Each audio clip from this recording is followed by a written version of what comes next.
Xel-Ha! Xel-Ha is a whole day park minimum. The first day we visited, it was only a half day, and we were guaranteed that it would be more than enough time if we booked at the attractions that we wanted to really do ahead of time when we first arrived. But this isn't true. Everyone underestimated just how much time that we needed at Xel-Ha.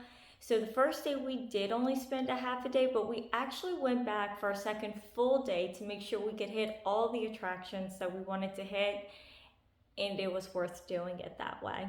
We've come to the conclusion that the reason it's offered as a half day attraction is because they're having to schedule the buses to get you to and from there, because Xel-Ha is 40 kilometers away from the resort. And Tulum is only an additional 20 kilometers in the same direction from Xel-Ha. So we believe it's the resort's way of allowing you to pack more in on a shorter visit. But trust me, you want to spend a whole day there, and you can visit these parks as many times as you want to. So if you want to visit Tulum, you can do Tulum and Xel-Ha half day and then go back. But trust me, you do want a whole day at Xel-Ha. You can always schedule your own transportation and the taxis are safe. This park has so much to do. In order to tackle it and explain to you what we thought about the trip, I'm going to divide it into paid and included attractions at the park. The first attraction that we were really looking forward to was the experience with the manatees, where you got to get into the water with them. And the first day we went there, they told us the waters were too rough. They weren't allowing any swimmers into the water. And there was a storm out in the ocean somewhere, because you can see the waves in the Bay Area. But the second day, we were told that there were additional restrictions on the manatees that we didn't realize based on the website. So first they said that you had to be over 12 years old, and that was fine for my oldest son, but not my youngest. And that even though our life vest was required, you still had to be a strong swimmer. And just with all those restrictions, we decided it wasn't going to be the best attraction for us. So even though it was something we really looked forward to doing, we didn't do. So an attraction we did pay for and get to experience was the zip line. It's like a bicycle, but I'm going to let Marcus explain this to you. The thought of it is good and everything. You would sit on a bike, and it was on like a zip line, and you pedal and you move along. And whenever bikes get within a certain range, it starts, I think, to slow you down, stop you a little bit. One thing they didn't tell us from the beginning, though, is that the first bike in a chain always gets stopped. Like, it just stops at random times. And they didn't tell us to put an adult in the front, nothing. So I was the one who got stuck in the front. And it started to really frustrate me after a while, because nobody knew what was going on. And everybody was blaming me, saying I just wasn't able to pedal. But for the whole 500 feet probably that you were ziplining across, about every 50 feet, maybe less, you'd get stuck, stop, whatever. And by the end, I would have liked it. I just was so frustrated with the bike stopping and going that I probably would have had more fun if we found something else to do there, especially since I think it was extra to do the bike line. You know, I would recommend doing it, but just make sure the person in the front seat, one, knows that they're gonna get stopped, and two, don't put a little kid, even a kid at all, who doesn't know, in the front, because they don't give you a warning at all. But yeah, that's pretty much all there was to the bikes. Yes, we all felt Marcus's frustration, but it was a fun experience. The next attraction that we paid for was Sea Trek, and it depends on who you ask whether it would be recommended or not.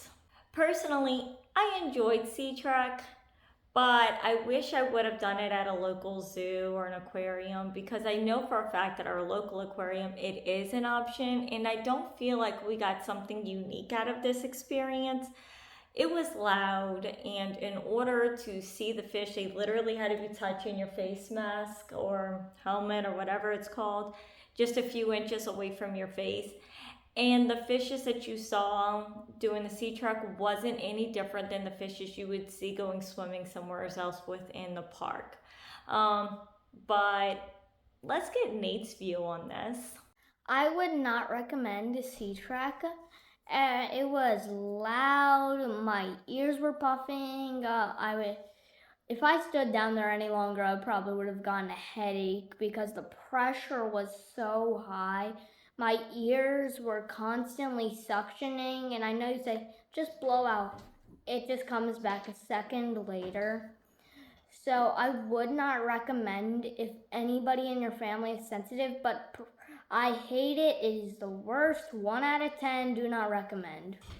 So if you can't tell, Nate and Hansu both bailed on us. Hansu saw Nate was freaked out and he also wasn't enjoying it, so they ditched me and Marcus.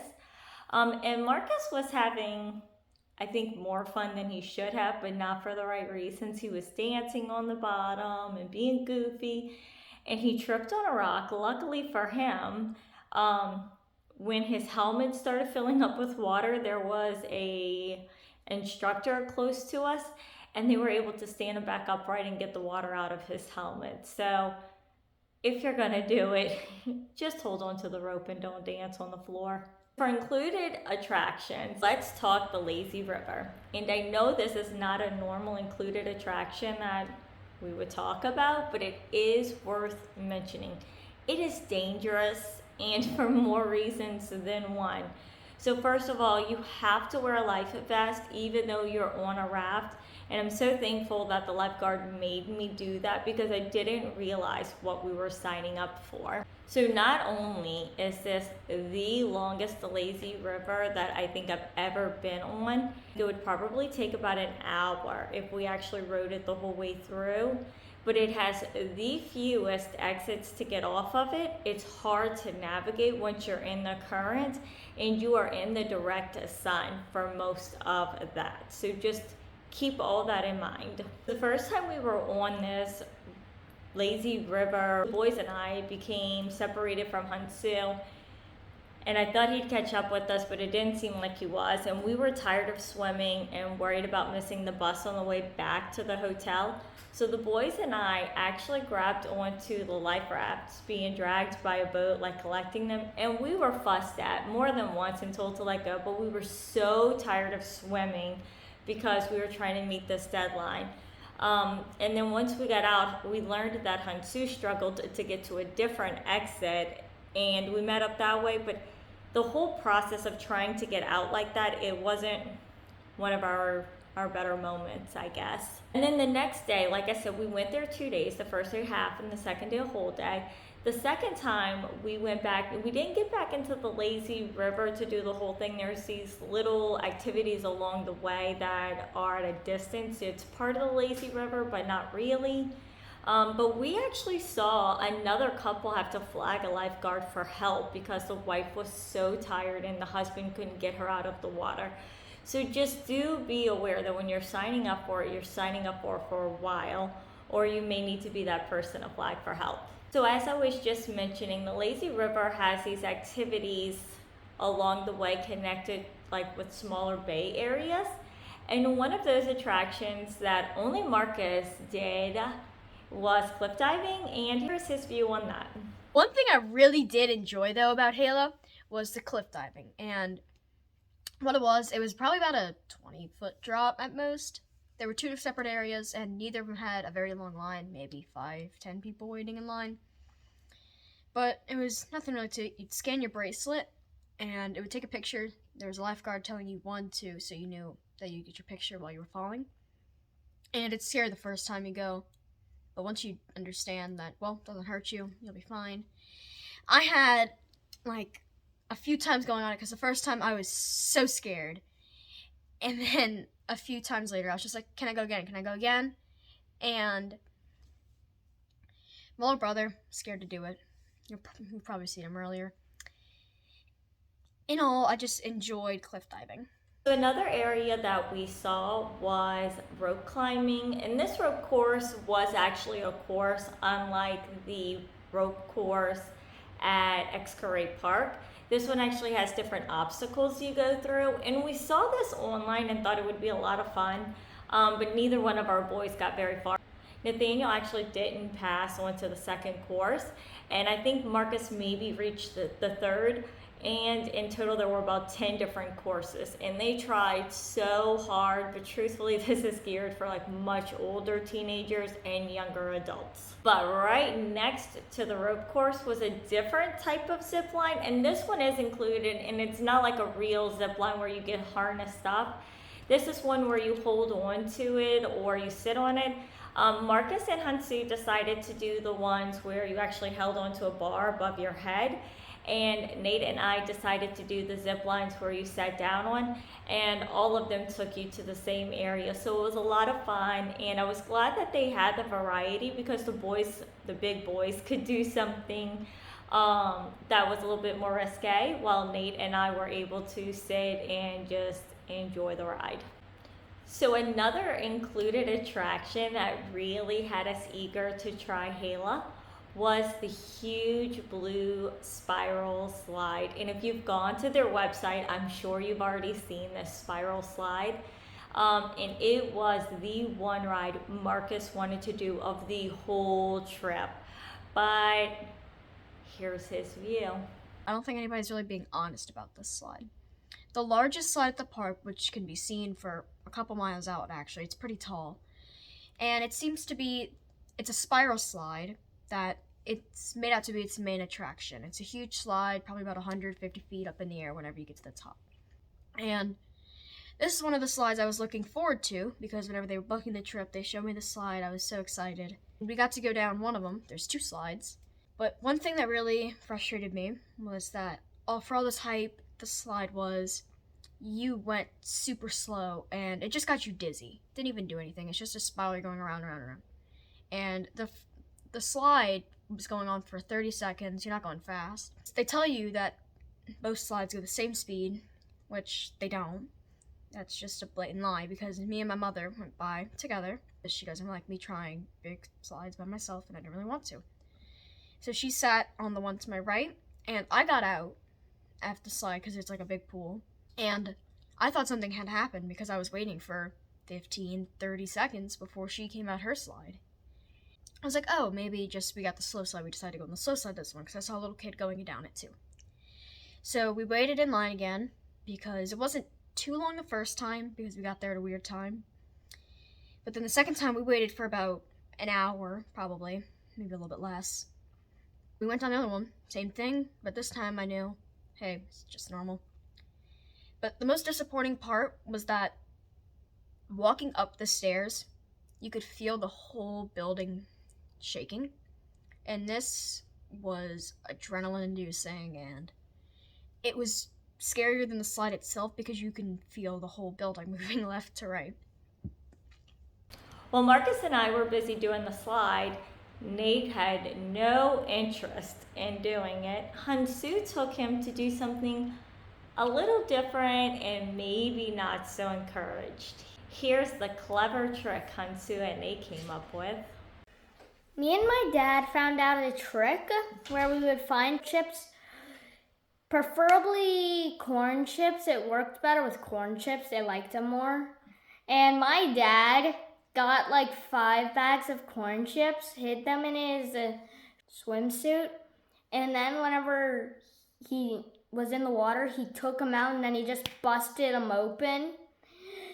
And all the fish got in there. I actually grabbed a fish. Couldn't be me. Wasn't me. And I was kicking fish everywhere. All of them were attracted to us. The trick is so good, it's worth the money. You also need goggles to do it, or you don't have to, but it makes it 10 times better because most of the fish are like on the bottom floor. They're not going to be swimming close to the surface unless you hold up the chips, like all of them at once, which is physically impossible. Not physically, but you know what I mean. Anyways, but before releasing the corn chips, you want to mash them up. you burst it open, then you look into the water, and then all of a sudden you are surrounded by the fish authority. So the trick to making this really work is to find the area where the photographer is taking underwater pictures. Unfortunately, we didn't feel like waiting in that line to get those pictures because it was a major attraction for other guests, but we still enjoyed it. But if you get close to where he is, he's already attracted most of the fish with that food. So the restaurant for this park was the longest line that we had actually encountered at any point during the parks or the hotel stay or anything. But the food was fairly decent. This was the only park actually that had hamburgers and American food that the boys enjoyed. And because it was towards the end of the trip, I actually think we enjoyed it because it was just a nice change. In closing, the most important thing to remember about Xel-Ha is time, time, time. You need so much time because even though these are the highlights of our trip, we did so much and the attractions are so far apart from one another that walking from one attraction to the next can take like 10 minutes or more. So do just plan lots of time and plan to visit Xel-Ha. Please like and subscribe. Thank you.